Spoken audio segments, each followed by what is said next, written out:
Nandito na ako sa local garage. Grabe, mga solid pa na mga motor dito. Kinis pa. Uy, boss! Ikaw ba sa local garage?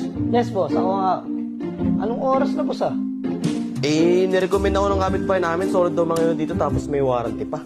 Tama ka, hindi ka nagkakamali. Halos lahat kasi ng kapitbahay namin walang bungang bibig. Puro local garage daw. Siyempre, maganda yung servisyo natin, bossing. Kaya tayo ni-recommend. Boss, totoo ba yung may warranty? Totoo ba yung warranty? Totoo yun, boss. Gusto mo explain ko sa'yo? Sige nga, boss.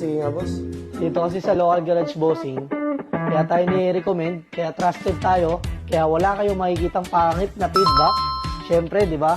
Hindi tayo nagpapasira sa mga nagiging buyer natin. Unang-una, lifetime warranty tayo sa papers, bossing. Siyempre, pag peke, kalungkasa, karnap, o ano pa man na nabili nyo sa amin, pwede kong ibalik sa inyo yung pera nyo. Di ba? Saka makakahanap nun. Si local garage yung gumagawa nun. Kaya ano yung recommend ako ng kapitbahay nyo? Boss, pangarap ko talaga magkamotor Mabibigyan mo ba ako ng budget meal tapos may warranty pa? Siyempre, dito sa local garage, hindi natin pinapauwi yung mga customer natin, nagiging buyer natin, nang walang dalang motor. So kung budget may lang ang pera mo, siyempre, susolusyonan natin yan para magkamotor ka. Gusto mo i-describe mo sa isa-isa yung mga unit Sige natin? nga, boss, magkano kayo dito sa mga ADB natin? Sa ADB 160, gusto mo bigyan kita ng halagang 125k lang? Naka with warranty pa? 160 na yon, ADB 160 na yon, boss. Ito yung boss, no? Ayan, yung mga yan, nakikita mo na, di ba? Okay, dito, solid talaga. Kung gusto mo naman ng Honda ADB 150, bibigyan kita ng halagang 85k to 100k. Gusto mo ba makita? Asan yung Ayan, boss? nandyan na lahat. Okay, boss, boss, napaka-solid pala talaga ni local garage, no? Siyempre, di ba? Kaya nga tayo binabalik-balikan kasi solid tayo. Hindi pa ako nagbabayad pero nakuha mo na yung loob ko. Siyempre, ganun talaga si local garage, di ba? Hindi ka pa nga nagbabayad pero nakuha ko na yung loob mo. Saka pa ba kasi maghahanap ng ibang pagbibilan, di ba? Andito na lahat, nasa akin na lahat. Diba? Sana nga, totoo talaga yung super trusted dito, boss. So, syempre, alam mo naman, parang yun, boss. Kumbaga, pinaghirapan kong ipunin to. Kaya gusto ko talaga buhin ng motor, tsaka sigurado. Ito lang kasimple, kaya tayo trusted, hindi tayo nagpapasira sa mga nagiging buyer natin. So kung makikita mo yung mga unit na yan, mga boss, ayan. So dati, kung nagsimula ako, di ba, napakaliit lang nito. So, nagsimula ako, damuhan pa to, boss. Di ba? Mapapalaki ba natin ng ganito to? Di ba? Alam mo ba yun? Mapapalaki natin ng ganito to kung hindi tayo legit na seller o trusted seller. Ikaw, tanungin kita. Mapapalaki ba natin ng ganito to kung hindi tayo legit seller o trusted seller? Gusto mo pa makita yung mga ibang unit? Sige, boss. sulitin mo na. Pinuyat mo na ako eh. Anong Mga oras na? NMAX, boss. Mga NMAX. Gusto ko sa mga NMAX. Ayan, mga NMAX natin available. 2023 model, kompleto lahat. Siyempre, wala ka nang hahanapin, di ba? Nakarehistro na, may plaka na, ready to change name na sa pangalan mo. Lahat ng unit natin galing first owner, siyempre, di ba? Laging 2 valid IDs yan. Mga sekundaring ID, hindi na natin inatanggap dito kay local garage. So kung may kakilala ka rin nagbebenta, pwede mo siyang i-recommend dito. Pwede mo siyang dalhin dito, bibigyan pa kita. Siyempre, makahirap ka eh, di ba? So yun yung mga NMAX natin available. Boss. Makikita mo lahat yan sariwa. Low mileage, siyempre. Diyan na tayo nakilala. Siyempre, di ba? Dito na tayo nakilala eh. Sa sariwang unit, walang nagiging problema. Mode pa ron, kompleto lahat.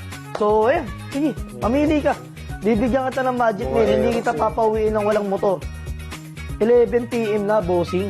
Ba't ngayon ka lang dumating? So, kanina, dapat, pumunta ka na. Sumabay ka na sa mga naging buyer ko kanina. Boss, sabi ko sa akin ng kapitbahay ko, magaganda daw mga motor dito, kaya kahit talanganing oras, pumunta ako. Boss. Diba? Ganun lang. Kapitbahay mo na nagsabi. Pag hindi ka naniwala sa kapitbahay mo, batuin mo yung bubong. Hindi totoo yun. Diba? So, yan. Ano ba? Kukuha ka ba o ano ka lang dito? Itatalong-talong ka lang. Baka mamaya kumukuha ka lang ng idea sa akin, ha? Kukuha ko na motor, boss. Kukuha ko. O sige, mamili ka na. Mamili ka na. Magkano ba budget mo? Ang budget ko kasi, boss, is 30K. 30K. Naku, nasa kabilang gara yung mga paga 30K natin. So, simula sa maliliit ng unit, hanggang sa lumaki, syempre, mga sasakyan, meron din tayo. Big bike, meron din tayo. Di ba? Kompleto na tayo ngayon. Ang laki na ni Local Garage ngayon. Siyempre, kung di dahil sa mga solid supporters natin, di ba? Hindi lalaki si Local Garage ang ganito. Kaya maraming salamat sa lahat ng sumusuporta kay Local Garage at sa mga nagre-recommend kay Local Garage. So kung gusto mo makasigurado, bossing, bibigyan kita ng 10 minuto para mag-check ng feedback sa mga comment, di ba? Sa timeline namin. Pag may nakita kang bad comment o negative comment na nakabili rito, titigil ko na tong negosyo na to. Maniwala ka sa'yo, titigil ko na to. Sige, bossing. Bibili ako ng motor ah. Sige, mamili ka na at papagawa kita ng resibo. Mamaya, tatanungin kita kung ano na experience mo, na nakausap mo pa lang ako, nakuha ko ng loob. Sige, bossing. Alam mo na. Mag-picture lang tayo mamaya. Tas bossing, bukod pala sa trusted seller ka, tumutulong ka ba daw sa mga nangangailangan ng tulong at nagbibigay ka daw ng motor? Siyempre, di ba, nagsishare lang tayo ng blessings. Kung ano yung binibigay ng Panginoon na blessing sa atin, kailangan din natin mag-share ng blessing sa mga nangangailangan talaga na magkamotor. So, ayan, di ba? Gagawin ko na yan every month. Bago matapos yung buwan, mamimigay ako lagi ng motor. Sa nangangailangan lang yung need talaga ng motor para makapaghanap buhay at maitaguyod yung pamilya niya. So, alam mo na, pag may kakilala kang ganyan, maganda yung naging kwento, tutulungan ko yan. So yung gusto ko yung medyo talagang brusco yung kwento talagang nakakasuntok ng damdamin. Ayun yung mga binibigyan ko ng motor. So ang dami mong tanong, boss. Ang dami mong tanong, bibili ka ba? Oo boss, nakapili na ako. Ito boss, ito na napili ko. Sige Kunin mo boss, na yan. dandin na yun boss. Sige, Thank you dandin na boss tayo. ha, congrats. Ikaw na bahala. Sige bossing, Bumili thank na you. lang ako.